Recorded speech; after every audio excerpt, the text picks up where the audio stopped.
Bulldogs went towny and hired a high school coach to coach their college men's basketball team. Hi, I'm Marky Bilson, and I did a video before about Bucky McMillan leaving Mountain Brook High School in Alabama to become the head coach of the Samford Bulldogs. Now, there's been a lot of positive press that the Samford Bulldogs have received for making this hire, and I that's a good thing because the Samford Bulldogs never get any press. The Samford Bulldogs is a Southern Conference team, FCS football, and primarily known as a football school. Duck Hodges, for all my Steeler friend buddies, he went to Samford, okay, set all the records there in FCS. It's where one of the first stops for Bobby Bowden on his coaching career, as a matter of fact. It's Chan Gailey coached at Samford. It is a football school. Basketball, not so much. Scott Padgett, who used to be a big star at Kentucky, was only 10-23 with the Bulldogs last year. He had some winning records in a 6-year career, but lost more than he won, and it's a tough place. A lot of his players transferred out. And not just is it a football school, but you're in the shadow of Alabama, you're in the shadow of Auburn, you're in the shadow of UAB. And so getting media attention is almost impossible at Samford.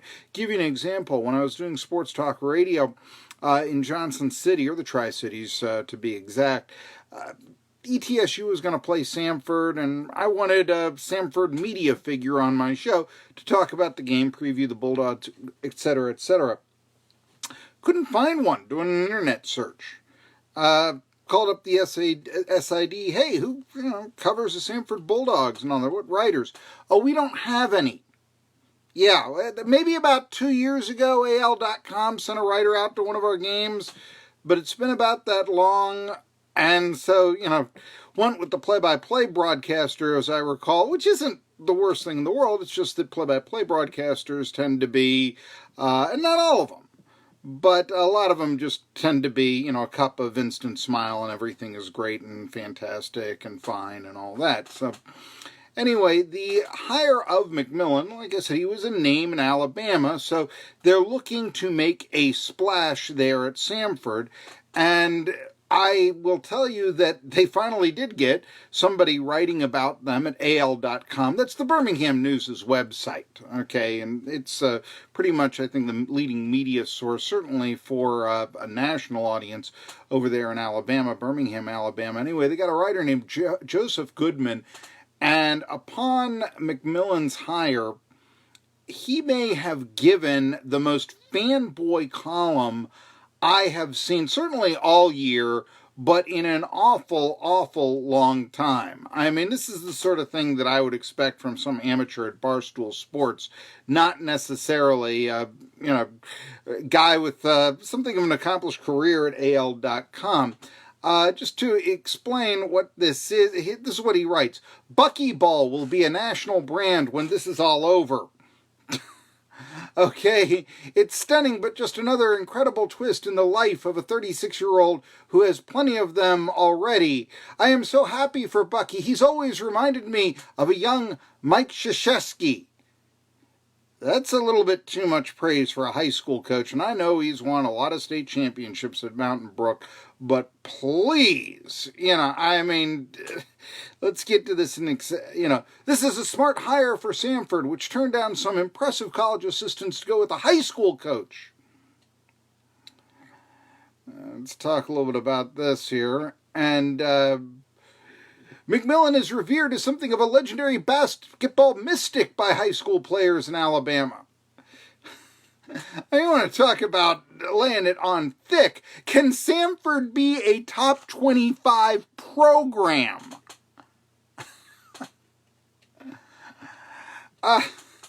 Considering East Tennessee State is probably the best program in the Southern Conference right now, and in their entire history they've been ranked in the top 25 a grand total of one season, I'm going to make the prediction there, Mr. Goodman, no, they can't. Now, we'll see how successful McMillan is, but I am a big critic, and I've talked about this in the past, of hiring high school coach directly to be the head coach of your college team. Now, it's one thing to go and serve an apprenticeship. Hey, go for it, high school coach. Better yourself. I mean, if you're a high school coach and you want to coach in the NBA, I think that's great. But going from high school head coach to college head coach is like in the military going from sergeant to general. And speaking of the general, I mean, a good example of this, Bobby Knight. I think he did it the right way. A lot of people don't know this. Bobby Knight was the sixth man on an Ohio State basketball team that played in the Final Four after he graduated. His first job, high school coach outside of Cleveland. And I believe he was successful there. He was like a 23-year-old head coach. And then decided to join the Army. And that was the best thing in the world for him because he got to become an assistant at West Point for the cadets, soon became their head coach. The cadets, without a player standing more than 6'6", remember their entrance requirements there at West Point, led the nation in rebounding one year, and Bobby Knight was on his way, and the rest is history. But that's the right way to do it. Now let's look at some guys recently who have been named college head coaches after a high school career. Of course, Jerry Faust years ago is the poster child. I mean, an extraordinary career at Cincinnati Moeller, had a turnkey program at Notre Dame, and was just mediocre with them. I mean, just, 5 and 6 seemed to become the norm there. Regardless, Bob Wade was a very successful high school basketball coach in Baltimore, D.C. area, got the Maryland head coaching job after Len Bias died and Lefty Driesell left, and was a failure. Lasted 3 years, program became in ruins. Admittedly, it was a tough situation to go into, but what? Samford isn't at 10-23 and all their best players transferring out for years and years? More modern example, Penny Hardaway. Lots and lots of, publicity with Penny Hardaway. But hasn't Penny Hardaway been extremely immature? Hasn't Penny Hardaway, well, what has he done that Tubby Smith has not? And, it's really been a disappointing situation with Penny Hardaway. And he's got, the same hometown excitement that McMillan will have at Samford. But he's also got an NBA pedigree. But it doesn't seem to be working that well there for Penny Hardaway. In football, UNLV, which is always a place I've thought that should win more in football, they went high school coach, maybe to save some bucks about 5 years ago, and Tony Sanchez didn't put up any winning records at UNLV. Not even, so it's, like I said, going from sergeant to general. And there have been some successful ones, but Bob McKillop comes to mind. But even Bob McKillop, when he got the Davidson job 30 years ago, he had been an assistant for 1 year at Davidson before becoming a high school head coach, and a very successful one. Got the Davidson job. They were down at the time, but it took him 5 years to get a winning record with the Wildcats. Good basketball program there. Took him 5 years to get a winning record. And I'll always say this, in the biggest game McKillop ever coached, in the Elite Eight 2008 NCAA tournament, 16 seconds left, trailing Kansas by a point, get the ball to Steph Curry. You've got to have a play, get the ball to Steph Curry. You got 16 seconds to do this. You've got to... They didn't get the ball to Steph Curry. I don't even know who took the last shot. It wasn't successful. And doesn't that just seem like the high school mentality? Even though he'd been coaching for 20 years in college, doesn't that just, I love Bob McKillop. I've seen him diagram plays for student media. That's really impressed me. But that didn't impress me, and I think it cost McKillop a chance at greatness. I think Davidson would have won the national title had they defeated Kansas. I really do. And so that's, high school coach. Now, Bucky McMillan is supposedly going to hire a lot of assistants who have been around in college and all that. But Bucky McMillan has never been an assistant coach. And so I'm wondering, is he going to listen and have deference to assistants? He's talked about the systems, the defensive systems that they've played. That's well and good, but you need the players, Duggar Bockham has had a great offensive system over the years at VMI and the Citadel, very up-tempo, but you got to have the players to do it, and when he hasn't, he's not been able to execute it. And again, you wonder when you're hiring a high school coach, and just choose school out of nowhere, Idaho. Just the Idaho Vandals. If the Idaho Vandals wanted to hire a head coach, would they hire Bucky McMillan? I mean, if he applied and said, yeah, I've been really successful here, Alabama high school, it's like, well, we got successful high school coaches here in Idaho. That's the thing. I don't know if McMillan would have gotten a job anywhere else. Would another school hire your coach? You got to ask that. Meanwhile, I look at guys I thought might be candidates, certainly Southern Conference assistants. But what about Murray Bartow, late of UCLA? Did some color commentary work for Samford. A lot of people liked him there. And certainly at ETSU took the Buccaneers to more NCAA tournament appearances than any other coach in their history. Bartow also was the coach at UAB for years and years, so he knows the area, and all this. Do I think that Murray Bartow would lead Samford to the national championship? No. I don't think Bucky McMillan will either, but there's credibility that you would get with a Murray Bartow, whereas hiring a high school coach just seems to be, we really tried to save some bucks here. What about John Schulman?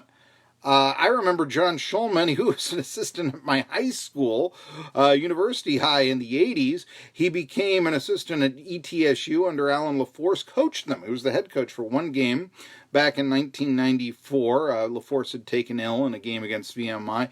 Eventually, John Schulman became the head basketball coach at Chattanooga and led the Mocs to the NCAA tournament. Well, now he's coaching at D2 Alabama Huntsville. That would have been somebody I would have thought that maybe Samford would have looked at. Past success at the college level, not the high school level. So, just some things right there. But I think this disappoints me because I do think that it could be a blow for the Southern Conference. I mean, this is a conference that I think is on the cusp of becoming a top 10 college basketball conference. But in order to do this, the bottom feeders have to be more competitive. Taking a risk by doing it with high school coach. I understand that at Samford, maybe you got to take a risk, but still, it just seems so towny in Birmingham, Alabama, which is not a college town. But just to give you this example, 25 years ago, ETSU basketball was in a similar situation to where Samford is now. ETSU had fallen on hard times just 4 years after going to the NCAA tournament, 4 years in a row. They were 7-20, and they had one eligible player. And Alan LaForce was, I think it's safe to say, they let him finish out the year, but I forget if they officially resigned or he was fired, but I think there's more. They may have officially called it a resignation, but I think it's more of a firing. And LaForce, of course, still remained classy about the whole thing. That's the kind of person he is, but no, it was time for a new coach. All right, and I think a lot of Alan LaForce, but it was time for a new coach. And the locals in Johnson City wanted George Pitts at Science Hill High School. He had won state title in 1994. There was this big thing around town that was really ridiculous, but it was that Science Hill could beat ETSU. Science Hill games were actually preempting ETSU games on the radio. ETSU had to change affiliates, as a matter of fact, for a season because of that. So, ETSU basketball was down, and the townies around here wanted the high school coach. Now, Keener Fry brought in a pretty good list of coaches. He brought in to interview for the ETSU job, which, although ETSU was down, like I said, they had just been in the NCAA tournament just 4 years before, brought in Jeff Lebo, who many will know took Auburn to the NCAA tournament, Derek Wittenberg, who went to the A-10 and also took a team to the NCAA tournament, Buzz Peterson, He took a team to the NCAA, he was at Tulsa, took Appalachian State to the NCAA tournament, coached at Tennessee for a while. Ultimately, they hired Penn State assistant Ed DeChillis. DeChillis had a good academic record, and he revived ETSU basketball. Took him a few years. Of course, he was inheriting a down program, but by 2001, the Buccaneers were the Southern Conference regular season champions. Unfortunately, the locals always looked at DeChillis as an outsider. It's the insular Tri-Cities area. And during that first season in which ETSU won the regular season Southern Conference championship, they drew only 2,000 fans a game. Yeah, that was their lowest attendance before or since they've been keeping, the NCAA has been keeping records of this.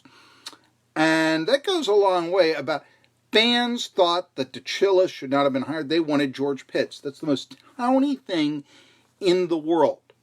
But that just goes and shows you there's a level for high school and there's a level for college. And, you want to make the jump, great, fantastic, but there's a way you do it. You become an assistant first, and then you become a head coach. DeChillis got the job done. He never got the credit for it until, and then he returned to Penn State after 7 years and taking ETSU to the NCAA tournament in 2003. And then all the "we should hire George Pitts" people started up again. Murray Bartow was hired instead. And then when Murray Bartow was fired, they came back. If you listen to the talk shows, it would have been ETSU should hire George Pitts, who by this time was 69 years old and coaching D2 basketball. Yeah. You got to ask yourself, again, would Idaho hire George Pitts? No, they wouldn't. Would they hire a Murray Bartow? Hey, this guy used to be at UCLA, been in the NCAA tournament 4 times. Maybe they would. So the McMillan hire, lots and lots of question marks. And really, I don't think it's that good of a look for the Samford basketball program. I think it makes it look very towny, very low level. And as successful as McMillan was at Mountain Brook, I just don't like taking the sergeant and making him a general. I don't like college hiring high school head coach to be their head coach, and it usually doesn't work out.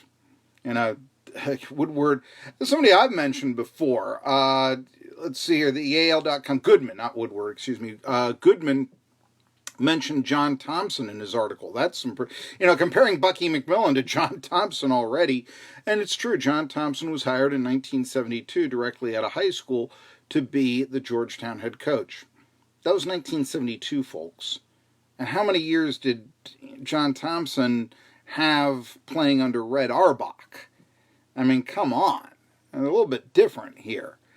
So I don't think you can make that comparison whatsoever. And we'll see how McMillan does. But really, I think his, he's a good defensive strategist. Well, they all are in this level. Even if Steve Forbes came in saying, I don't know how to coach zone. Folks, I'm Marky Bilson, and if you want some Southern Conference commentary, if you like these videos, here's what I ask you to do. If you're watching on YouTube, subscribe to my YouTube channel. If you're watching right now on Facebook, subscribe to my YouTube channel, or like me on Facebook. The other thing you can do, of course, follow me on Twitter, at Marky Bilson. Medium, I still do some writing for them. And but the big thing is YouTube. Subscribe to my YouTube channel now with more than 1,100 videos on everything from ETSU to the Southern Conference to the Pittsburgh Steelers to, just the full gamut of sports. You'll see something I like. Just posted 2 videos up on Hank Aaron. Yesterday was the 46th anniversary of home run number 715. So, a lot of good content there and really hard-hitting commentary that you're not going to find anywhere else on the Southern Conference, especially the basketball scene. I think it was a growing conference, but now, to me, Samford looks really amateurish. We'll see. I'm Marky Bilson. Hit the button, hit the bell, subscribe to the YouTube channel, and I'll see you next time.